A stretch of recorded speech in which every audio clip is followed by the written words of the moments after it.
Fala, fofuchas e fofuchos! Estamos aí de volta, galera. Belezinha? Como é que tá aí a semana? Tranquilo? Espero todo mundo com saúde em casa. Todo mundo bem, papai, mamãe, contatinho. Dá um beijo no contatinho aí. E vamos seguindo em frente aí.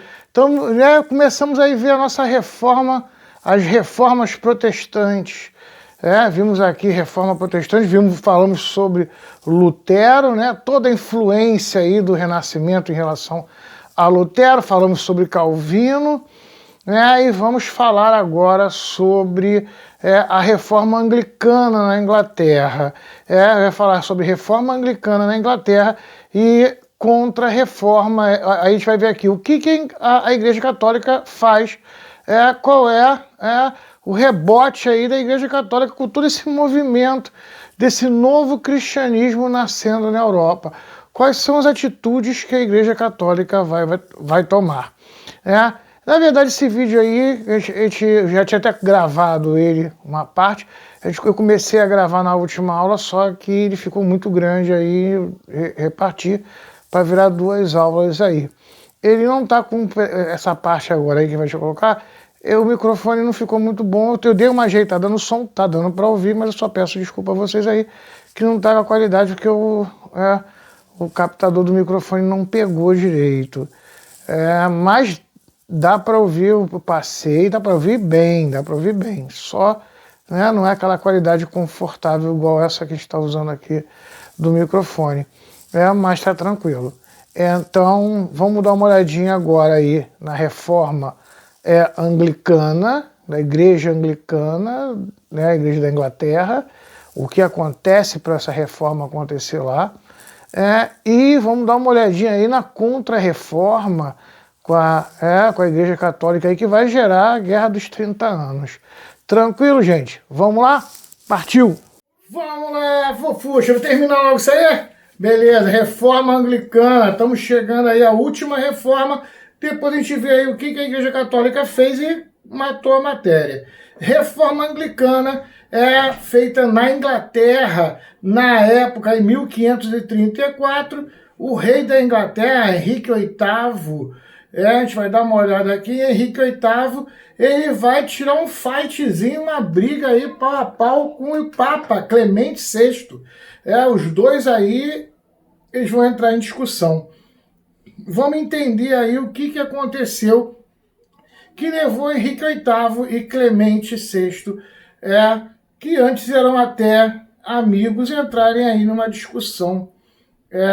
Primeiro, a Inglaterra não era uma grande potência econômica, que a gente falou aqui no começo da nossa aula. Potência econômica aí na época, Espanha e Portugal aí descobrindo as Américas e enriquecendo.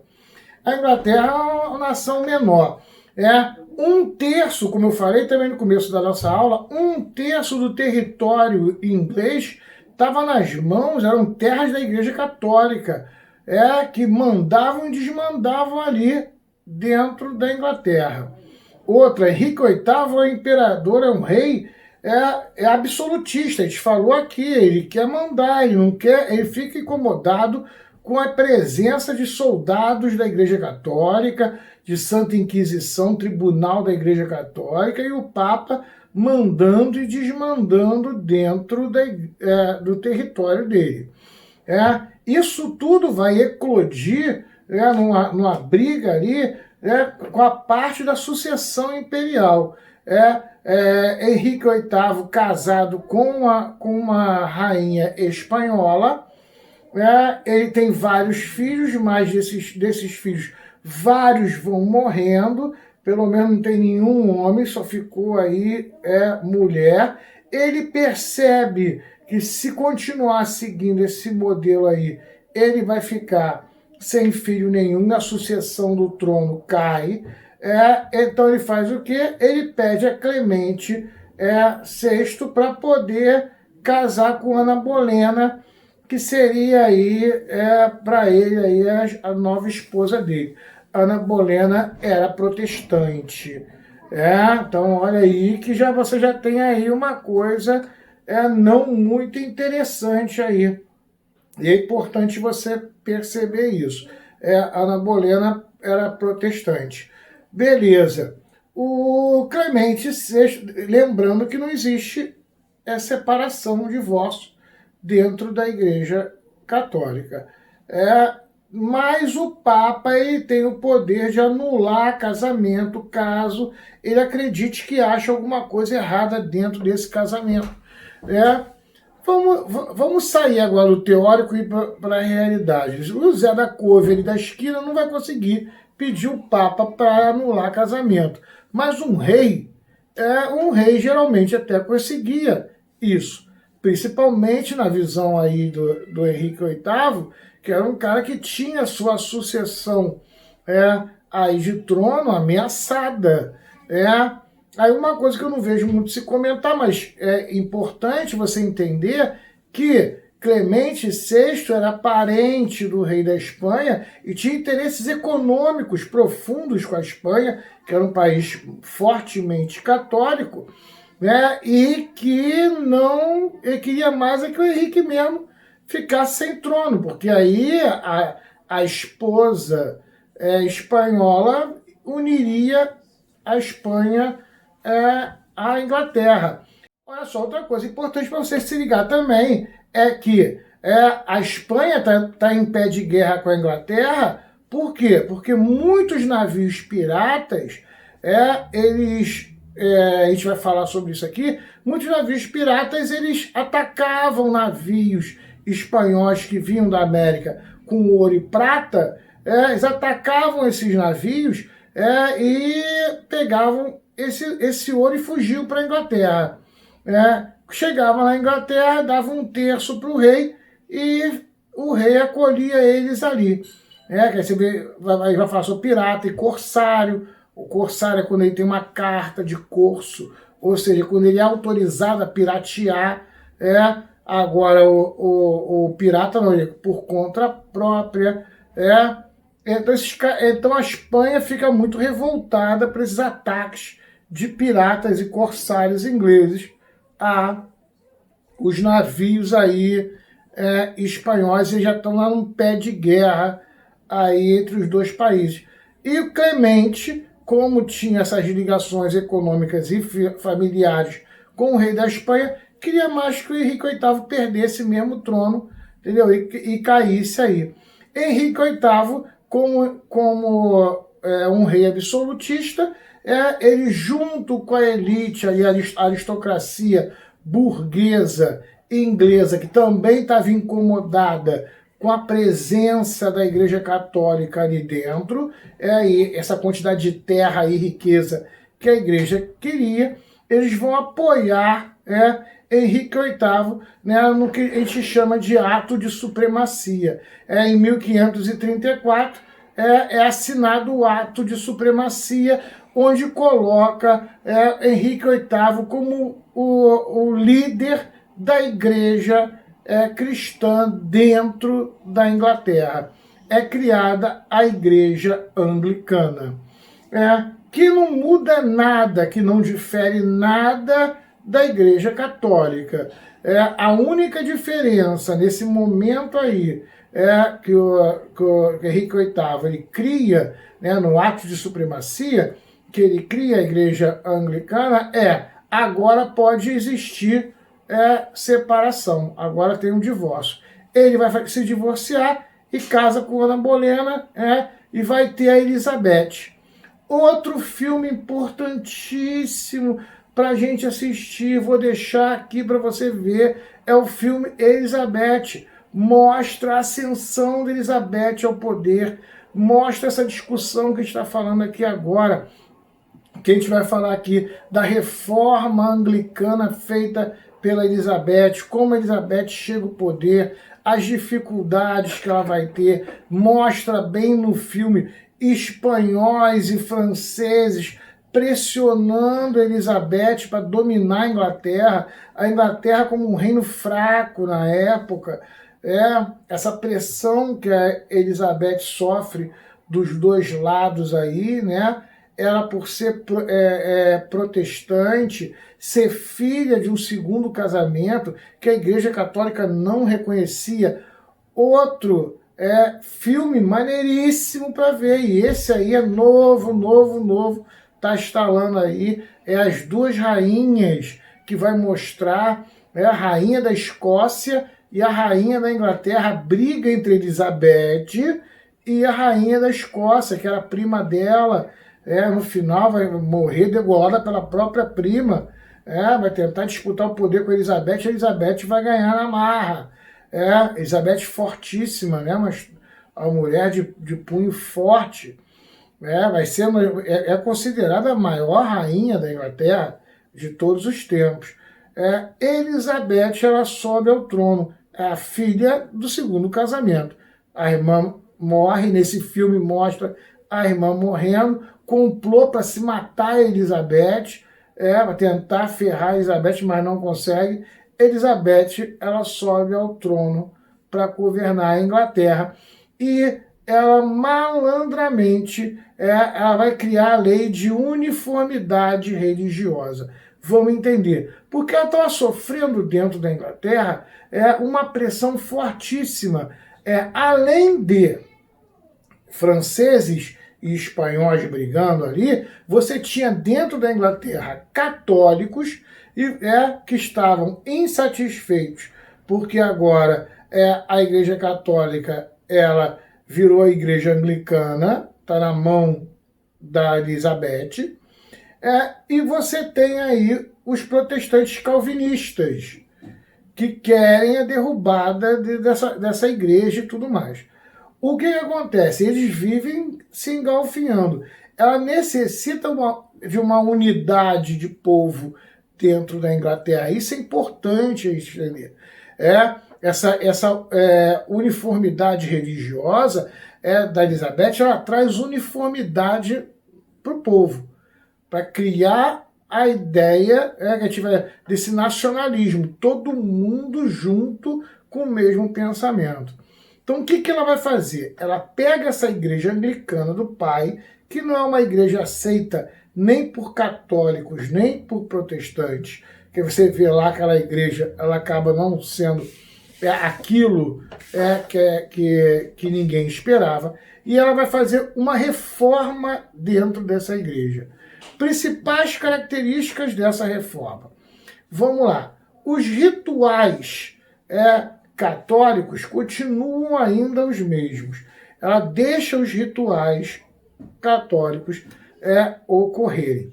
Só que ela vai tirar todos os santos da igreja, coisa que incomodava aos protestantes. Então ela retira todas as imagens e retira todos os santos. O único santo que ela deixa é Maria, a Nossa Senhora, né? Na visão católica. Então, na igreja anglicana, você tem lá dentro, você não tem imagens, você não tem Jesus na cruz, você não tem imagens, mas lá dentro você pode orar para Jesus e para Maria. O resto, não. É tirado todos. Por que André deixou Maria? Porque ela sabe que a maioria dos católicos tem uma adoração especial por Maria. Tem uma relação de amor com Maria muito maior do que qualquer outro santo. Percebeu? Então ela cria uma igreja que tem características católicas, características protestantes. E ela vai lá e cria a lei da uniformidade religiosa. Ninguém mais pode ser católico nem protestante aqui dentro da Inglaterra. Todos terão que ser anglicanos. Quem não quiser, mete o pé. E vai criar uma lei, uma forte, para os ingleses se tornarem anglicanos. Agora não existe, é uma religião única, em que quem manda, quem é a papisa, é a Elizabeth. Percebeu aí, gente? Então você consegue agora entender essa estrutura. Dentro disso, há uma certa dificuldade, uma negação, uma força para não aceitação. Principalmente de um grupo calvinista, que a gente falou aqui, que ficou conhecido pejorativamente, até a gente falou aqui, como puritanos. O termo puritano é pejorativo. A ideia esses caras são tão puritanos, né? Tão puritanos, cheio de mal, não aceita nada, são puritanos, não estão afim, sai fora. Então, esses puritanos, ou seja, calvinistas que não aceitaram ir para a igreja anglicana, esses aí começam a ser perseguidos. Esses é que vão fugir para os Estados Unidos, para a América. Para formar os Estados Unidos. Tranquilo até aí, gente? O importante é que esse pedaço aí, que aí você entende a formação norte-americana de puritanos. Os caras que fogem da perseguição religiosa dentro dos Estados Unidos, da Inglaterra, e vêm na América na busca da Terra Santa, uma terra nova, onde a gente vai poder criar o nosso país com a nossa filosofia, com o nosso pensamento. Percebeu? Com o pensamento calvinista. Sacou? Tranquilo até aí, gente? Aí fechamos até aí? Vamos partir. E aí, galera? Vamos lá, fofuchas. Faz fechar agora aqui. Vimos toda a reforma protestante, demos aquela discutida bem a fundo mesmo, Eu acho que a gente deu para dar uma aprofundada aí, mas dar uma substância para a gente em relação ao assunto. E agora vamos falar da Contra-Reforma.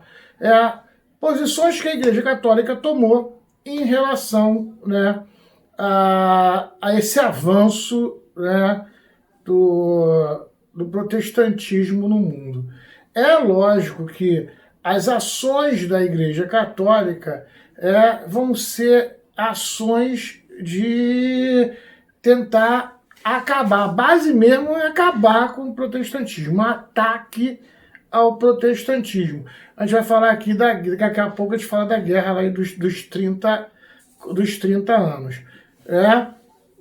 Mas vamos ver aqui um pouquinho antes da guerra dos 30 anos para você entender a guerra dos 30 anos. Vamos lá. A Igreja Católica, em 1545, você tem lá o Bento VI, ele vai fazer o quê? Ele vai fazer o Concílio de Trento. Esse concílio é a discussão da Igreja Católica. Esse concílio ele vai de 1545 a 1563. Ou seja, ele vai ficar bastante tempo ali junto com os filósofos, os pensadores da Igreja Católica, para discutir as ações que a Igreja Católica vai tomar. Na grande verdade, ela só se reafirma como igreja. A gente pode falar que em relação, a gente pode falar aqui assim, em relação à mudança de doutrina da Igreja Católica, que eu veja assim, realmente de relevância, que aí a gente pode falar assim, isso é relevante, foi a tradução da Bíblia. Surge agora a Vulgata. A Igreja Católica agora ela tem a sua própria tradução da Bíblia, que é passada agora aos fiéis. Isso aí, acho que é a única coisa que a gente pode falar, que aí é um avanço realmente em relação à ideologia cristã. Essa mudança aí com a chegada da Vulgata, que é a Bíblia agora traduzida. Agora, todas as outras posições que a gente vai ver aqui são posições estratégicas da igreja em relação a poder. Primeiro, ela vai criar a ordem dos jesuítas, a ordem jesuítica. Essa ordem jesuítica, eu até falo, pessoal, gente, o jesuíta é um soldado. Sabe aquela frase assim, soldado de Cristo? É mais ou menos o que o cara era. Primeiro porque o cara montava tropas, ele tinha treinamento militar. Você vai ver aqui que na Guerra dos 30 anos, eles foram líderes da Guerra dos 30 anos em relação à Igreja Católica. Outra coisa, as companhias jesuíticas tiveram importância fundamental na colonização da América e catequização do gentil. Gentil é o índio, né? Que eles vieram para cá, e pro cara vir para cá, pro nada, cheio de mata e índio tacando flecha, o cara tem que ter um treinamento forte para sobreviver numa mata, dar tiro, entendeu? Para você entender o que é jesuíta. Que a gente fala, para jesuíta, você acha que todo padre é aquele padre, né, de saia, né, de batina. E o padre jesuíta já é um cara, né, com treinamento rigoroso e militar. Tá? Ele tem uma visão rigorosa e militar. Né? É só um comentário para você ver hoje, depois de todo o problema que a Igreja Católica passou aí, em relação a escândalos, aquela coisa toda, durante, na história, acho que é a primeira, não, a segunda vez, eu acho, que na história toda da Igreja Católica, um Papa, ele sai, né? Ele não morre e entra outro, ele sai. Foi o Papa aí que estava antes. Esse Papa que está agora, ele é um Papa, ele é um jesuíta, tá? Ele é o argentino, né? É um Papa jesuíta. Para você ver a força, pela primeira vez um jesuíta, um cara com regras, né, fortes. Para você entender o que é o jesuíta. Então, a criação da ordem jesuíta para atacar o avanço protestante dentro da Europa e para a catequização dessa nova América. Então, é uma tomada de posição estratégica, né? Fortalecimento do Tribunal do Santo Ofício, ou seja, Tribunal da Santa Inquisição. Volta principalmente nos países católicos, como Portugal, Portugal, Espanha, inclusive alguns autores ainda destacam aqui na colônia houve, né, casos, né, de inquisição aqui, mas em Espanha e Portugal volta-se com uma força tremenda, né, nos países católicos, uma força tremenda esse Tribunal da Santa Inquisição. E, para finalizar aí, eles vão criar o índex, o índex probatório, que é o quê? Uma lista de livros em que os católicos não poderiam ler. Porque, percebeu? Agora você tem a imprensa. Então é fácil ter um livro. E os livros são escritos e traduzidos para a sua língua. Então é muito fácil você ler e ter ideias. Então a Igreja Católica ela vai criar uma regra, uma lei de livros em que você não pode ler. É proibido que você leia. Então só para a gente fechar aqui agora a Contra-Reforma, a gente fala aqui, ó, a gente vai fazer os pontos aqui. A criação da ordem jesuítica para atacar na Europa aí, os movimentos protestantes e para catequização na América. Fortalecimento do Tribunal, né, do Santo Ofício, ou seja, Tribunal da Santa Inquisição, a criação do Índex, que é as leis aí, um conjunto, uma lista de livros que o católico ele não pode ler, e a única, e ao meu ver, né, que ela tem um fator ideológico aí, não estratégico, que é a tradução da Bíblia, Vulgata aí. Tranquilo? Esse momento agora, a Igreja Católica ela vai para a guerra. De 1618 a 1648, a Guerra dos 30 Anos.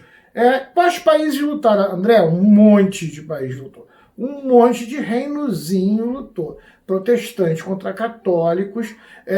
Você tem aí o Urbano VIII agora como Papa, e ele parte para a guerra. Essas guerras vão durar 30 anos de guerra entre reinos católicos e protestantes dentro da Europa.